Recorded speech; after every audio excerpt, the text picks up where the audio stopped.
पश्चिम बंगाल में मचे बवाल पर इस वक्त सीधे हमारे साथ पश्चिम बंगाल के राज्यपाल जगदीप धनखड़ जी जुड़ रहे हैं। धनखड़ जी, बहुत स्वागत आपका आज तक पर। मेरा पहला सवाल आपसे यही, आपने कहा है कि ममता बनर्जी को समझना होगा, जहां से वो अपने काम को भूलेंगी वहीं से मेरा दायित्व शुरू होता है। क्या ये सीधे सीधे राष्ट्रपति शासन के संकेत हैं जो आप जगदीप जी देना चाह रहे हैं ममता बनर्जी को? नहीं अंजना जी, मेरा साफ ये कहना है कि भारत के संविधान के तहत ममता जी का और मेरा कार्य क्षेत्र निर्धारित है। मेरा काम है भारत के संविधान को प्रिजर्व करना, प्रोटेक्ट करना, डिफेंड करना और पश्चिम बंगाल की जनता की सेवा करना। ममता जी का दायित्व है, ममता जी का ऑब्लिगेशन है। She must act in accordance with the constitution. जब तक ममता जी कॉन्स्टिट्यूशन के अनुसार काम करती रहेंगी, जब तक रूल ऑफ लॉ के अनुसार काम करती रहेंगी, राज्यपाल का कोई हस्तक्षेप नहीं हो सकता है। पर जब भी ममता जी कॉन्स्टिट्यूशनल प्रोविजंस का ट्रांसग्रेशन करेंगी तो मेरी शपथ को विंडिकेट करने के लिए, मेरी शपथ के तहत कार्य करने के लिए I will have to step in. अब राज्यपाल can not be post office or a rubber stamp. I can not fiddle in Raj Bhavan ऐसी परिस्थिति में जहां पर human rights are on flames, in flames, rule of law की धज्जियां उड़ाई जा रही हैं। आपने देखा होगा कल का जो कार्यक्रम हुआ उससे पूरे प्रांत में बहुत जबरदस्त संदेश गया है कि किसी भी राजनीतिक गतिविधि पर अंकुश लगाने के लिए वर्तमान शासन व्यवस्था सरकारी तंत्र का इतना दुरुपयोग कर सकती है। ये प्रजातांत्रिक व्यवस्था के लिए किसी भी तरीके से जाए तो ठीक नहीं है। ऐसी व्यवस्था होना हमें शर्मसार करती है जी। लेकिन संविधान तो इस पे बहुत स्पष्ट है ना सर, कि चुनी हुई सरकार के हाथों में ही प्रशासन के बागडोर होंगे और सरकारी तंत्र होगा। वो लकीर क्रॉस करने के लिए आपके लिए तभी जरूरत बनेगी जब राष्ट्रपति शासन लगेगा। नहीं, देखिए, संविधान के अंदर मर्यादा सबकी निश्चित है, मेरे मन में कोई शंका नहीं है। ममता जी निर्वाचित मुख्यमंत्री हैं, पर निर्वाचित मुख्यमंत्री कानून के दायरे से बाहर नहीं हो सकती। निर्वाचित मुख्यमंत्री के भारत के संविधान में कुछ उत्तरदायित्व हैं, उनको उनकी कुछ ड्यूटीज है राज्यपाल के प्रति।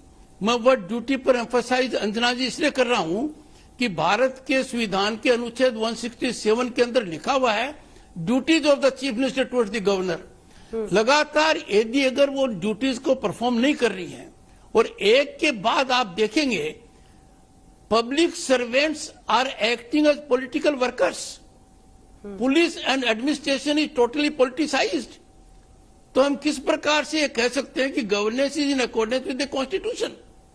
और इन बातों के लिए मैं लगातार ममता जी को आगाह करता रहा हूं, लिखित में उनको कहता रहा हूं। अब आप देखिए, जो भी प्रश्न उनसे पूछा जाता है उसका जवाब न देना is not acting in accordance with the constitution. आपको एक उदाहरण देता हूं, बंगाल ग्लोबल बिजनेस समिट है, 5 साल के अंदर हजारों करोड़ रुपया खर्च कर इनका आयोजन किया गया और यह दिखाया गया कि 12 लाख करोड़ से ज्यादा का इन्वेस्टमेंट आया है। राज्यपाल तो सिर्फ इतना पूछ रहा, कहां इन्वेस्टमेंट?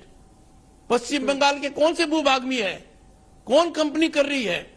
और शिकायतें मेरे पास आई हैं कि total arrangement was done to promote favouritism, nepotism, it was totally corruption. Pandemic purchase के अंदर मुख्यमंत्री ने खुद जांच बिठाई और जांच बिठाने के बाद नतीजा क्या हुआ, उसको सार्वजनिक नहीं कर रही है। उन लोगों से जांच करवा ली जो जांच के दायरे में आने चाहिए थे। सर, 2 बातें जो मैं आपसे स्पष्ट पूछना चाहती हूं। क्या पश्चिम बंगाल में जो भ्रष्टाचार के आप आरोप लगा रहे हैं, भ्रष्टाचार आपकी चिंता है या लॉ एंड ऑर्डर का चरमरा जाना? क्योंकि आपने बीते दिन की घटना के बाद, जिसमें बीजेपी अध्यक्ष के काफिले पर हमला हुआ था, आपने गृह मंत्रालय को एक रिपोर्ट भेजी। गृह मंत्रालय ने डीजीपी चीफ सेक्रेटरी को समन किया है। आपने उस रिपोर्ट में क्या लिखा है जो आपने गृह मंत्रालय को भेजा? Anjana ji, you are such a senior journalist, you don't expect me to reveal my report to you, but मैं आपको इतना कह सकता हूं, कल की घटनाक्रम ने मेरी चिंताएं बढ़ा दी हैं। लगातार मैं सरकार का ध्यान आकर्षित कर रहा था, political violence, political vendetta, political killings थमने का नाम नहीं ले रही हैं। सरकारी तंत्र का इतना राजनीतिकरण हो गया है और राजनीति का इतना अपराधीकरण कर दिया है कि यदि अगर आप रूलिंग पार्टी के राइट साइड में नहीं है, आपके कोई अधिकार सुरक्षित नहीं है। ऐसे मामले में राज्यपाल चैन से राजभवन में नहीं सो सकता। I have certain obligations, I have to perform them. मैं उनको काफी आगाह कर रहा हूं। जब मैंने सरकारी तंत्र को लगातार आगाह किया है, you are public servants, you can not be political workers, your conduct doesn't allow you to be political workers. If you act as political workers you will face consequences. बहुत से लोगों की, अंजना जी, बात समझ में आ गई है, कुछ लोगों के समझ में नहीं आई है, क्योंकि they have become stakeholders with the present governance. अब इस प्रकार की गवर्नेंस में स्टेक होल्डर होकर जो कोई काम करेगा और पॉलिटिकल वर्कर का काम करेगा और पैसा एक्सचेकर से लेगा, यह तो बर्दाश्त नहीं हो सकता है।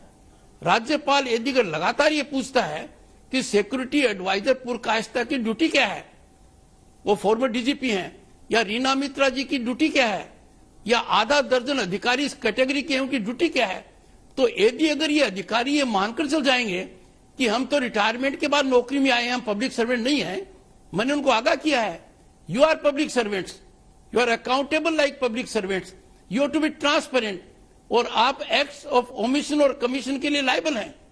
मैं आपको कह सकता हूं, प्रजातांत्रिक व्यवस्था में सबसे बड़ा योद्धा आम नागरिक है।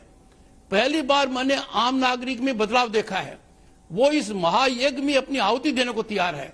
वो चाहता है कि पश्चिम बंगाल के चुनाव वायलेंस फ्री हो, पश्चिम बंगाल के चुनाव फ्री हो, फेयर हो, रिग नहीं हो, और यही मैं चाहता हूं। I am not a stakeholder in politics. कौन राजनीतिक दल क्या काम करता है मेरा सरोकार नहीं है, अपने हिसाब से काम करें, पर कोई भी राजनीतिक गतिविधि पर अंकुश लगाता है और प्रशासन उसमें भागीदार होकर अंकुश लगाता है, वो प्रजातांत्रिक व्यवस्था के लिए बहुत बड़ी चिंता पैदा करता है। दूसरा, क्या अंजना जी आप इसी को बर्दाश्त कर सकती हैं कि अपने देश में, भारत जैसे महान देश में, विश्व के सबसे बड़े प्रजातंत्र के अंदर एक प्रांत के आदमी को दूसरे प्रांत में बाहरी कहा जाए? बड़े बड़े संवैधानिक पद पर बैठे हुए लोगों को माननीय मुख्यमंत्री जी बेपरवाह होकर बाहरी कह देती हैं। I take strong objection to it.